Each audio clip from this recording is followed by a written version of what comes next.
Muitas vezes você se pega fingindo ser alguém que você não é só para não ficar deslocado nas conversas, não é mesmo? Isso pode ser o impacto do TDAH, chamado personagem inautêntico. Aprenda a identificar e mudar esse jogo com um método que eu criei e uso todos os dias. Confere no primeiro link da descrição. Como funciona o tratamento? Primeira coisa, a gente vai fazer uma avaliação, né? Para ver se realmente existe algumas questões ali, alguma doença, fazer um check-up médico. E aí vai fazer a gente passa por passa alguns inventários, alguns testes, faz uma entrevista inicial, tem um processo avaliativo. E aí depois a gente passa por uma etapa da terapia que nós chamamos de psicoeducação. O que consiste a psicoeducação? É o primeiro passo para o tratamento do transtorno do pânico.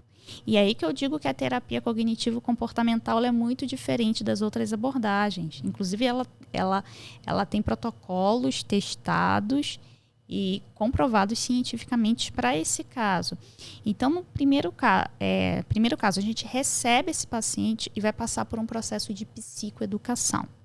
O que envolve a psicoeducação? Eu agora, psicóloga, vou tomar uma posição de professor. Eu vou dar uma aula para você sobre emoções, porque muita das coisas, os sintomas, eles estão se intensificando pela falta de conhecimento que você tem da fisiologia das emoções. Então, eu vou dar uma aula para você sobre emoções, como funciona, vou psicoeducá-lo sobre o funcionamento das emoções. Então, a gente faz um mapeamento do corpo humano, mostrando como cada reação daquela é natural, que você não vai morrer, que você não vai enlouquecer, que isso faz parte da sensação emocional e que as emoções elas são importantes. É você mostrar para a pessoa, explicar para ela que as emoções são importantes e que independente da emoção aquilo não vai afetar.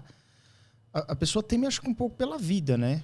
Ah, meu coração tá palpitando. Cara, mas seu coração não vai parar.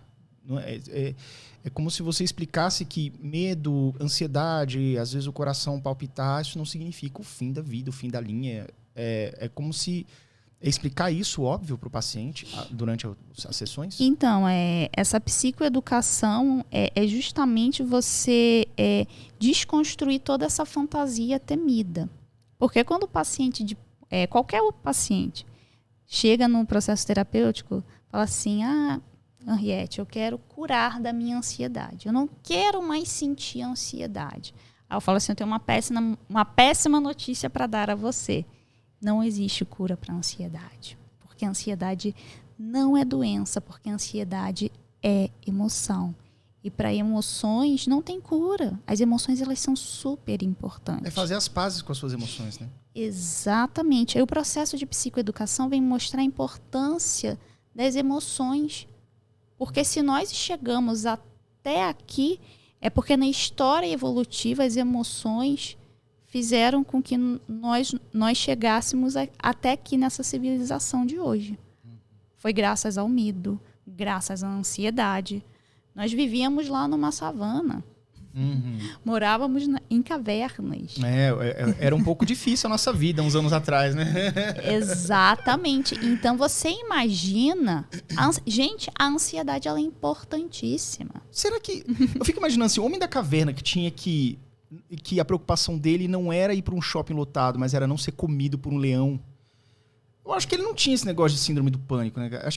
Eu não sei, eu acho que eles lidavam mais com a emoção. Eles não paravam para pensar na emoção, eles só sentiam. O que você acha disso? Então, o homem pré-histórico, ele vivia uma tensão.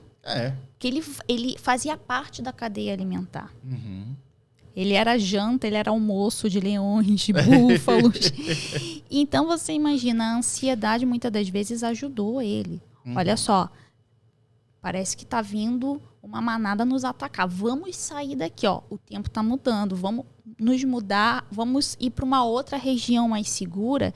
Então, a ansiedade é uma emoção que manda mensagem para você dizendo assim, existe um problema, existe um desafio e você precisa se preparar. Você imagina, eu vou fazer uma entrevista de emprego de biquíni? Totalmente fora do padrão da vida, de tudo, cara. Exatamente. Imagina eu vim para esse podcast aqui de biquíni, toda assim, despojada, despreparada. Eu não vai sair uma coisa boa daqui. Então, a ansiedade me ajuda a me preparar para os desafios da vida. Agora, a ansiedade ela pode se tornar prejudicial quando ela me paralisa. Isso. Não. E se as pessoas não gostarem do que eu falar no podcast? E se as pessoas acharem que eu não sou competente o suficientemente? E se eu falar alguma besteira? Quer saber? Eu não vou lá, não. Eu vou falar pro Yuri que eu passei mal e vou dar uma desculpa qualquer. Aí sim, a ansiedade, ela atingiu um nível aqui doentio. Então, é isso que acontece. É nesse sentido que a ansiedade ela pode nos prejudicar. Mas ela, como emoção natural, ela é importante. Porque ela nos ajuda a nos preparar para o desafio. O problema é quando ela sai desse limiar. E aí ela trava você, como você estava falando, né? E lembrei de uma coisa também importante. Eu acho que a psicoeducação é algo que eu meio que faço por osmose, porque eu estou sempre estudando a psicologia. Não sou psicólogo, mas eu estudo a psicologia, estudo o TDAH, que eu tenho TDAH e faz parte do meu trabalho. Mas tem uma coisa que é o seguinte, quando eu fiz meu primeiro podcast, eu participei do Lutz, lá em São Paulo. E aí eu lembro que eu tinha me preparado, eu tinha lido algumas coisas assim, vou lembrar de falar isso. Não tinha muito o que falar, porque o que eu já estudei esses anos já estava na cabeça. Eu não ia esquecer, não ia dar um branco, entendeu? Mas, cara, todo tipo de pensamento maluco tomou conta da... Foi de noite, mas a tarde inteira eu fiquei com um pensamento desse naipe aí. E se eu falar besteira? E se eu esquecer? E se não sei o quê? Aí eu comecei com os paranoias. Aí, pra quem não tá preparado, você sucumbe. Era essa hora que você sucumbe. O que eu fiz? Eu virei assim, não, peraí, Eu tô aqui, eu já tô há 7 anos falando sobre isso e eu tenho certeza que essas vozes da minha cabeça botando medo, é só voz, é só... Aí eu falei assim, cara, quer saber? Eu vou relaxar, vou ver uma TV, vou deitar aqui na cama do hotel, vou ficar esperando a hora chegar e vou. Eu não vou nem pensar muito. Então, eu acho que quando você tem essa conversa com você já atingiu um nível de consciência, aprendizado, maturidade psicológica, vamos dizer assim, que você pensa assim, você controla as suas emoções. Eu tenho certeza que você vindo para cá, por mais que você também tenha a sua experiência, pelo menos durante um segundo deve ter passado alguma coisa que deu um medo, alguma coisa. Mas você também, como psicólogo, como experiente, você assim, não, eu sei que isso aqui é só um pensamento, eu vou controlar isso daqui. E aí você acha que falta talvez esse entendimento, esse controle da pessoa nas emoções? Perfeitamente. E aí que vem o segundo estágio desse trabalho aí, não só com a pessoa do transtorno do pânico após a psicoeducação, mas também o trabalho que nós chamamos de reestruturação cognitiva, que é exatamente isso aí. É reformular os conceitos mal formulados que você tem, as concepções que você tem sobre si, sobre o mundo e sobre as pessoas. Porque às vezes ao longo da nossa história nós aprendemos conceitos equivocados, de que a gente não pode falhar, que fracassar é terrível demais. Então isso é um peso muito grande. Então, quantos de nós, às vezes, não fomos envergonhados na sala de aula? Eu mesmo já fui envergonhada na sala de aula. Todo mundo passa por isso. Alguns levam isso como trauma, outros levam na boa, outros esquecem. Mas eu acho que todo mundo passa. Ninguém passa ileso da infância, ninguém passa ileso da adolescência. Eu acho que até aquela pessoa assim, não, mas tinha lá o popular do colégio, ou a popular, que a gente acha que era uma pessoa perfeita, sei lá, às vezes sofria em casa algum tipo de pressão. Não é? A gente não conhece, a gente acha que está vendo ali o palco da pessoa, mas não conhece os bastidores, né?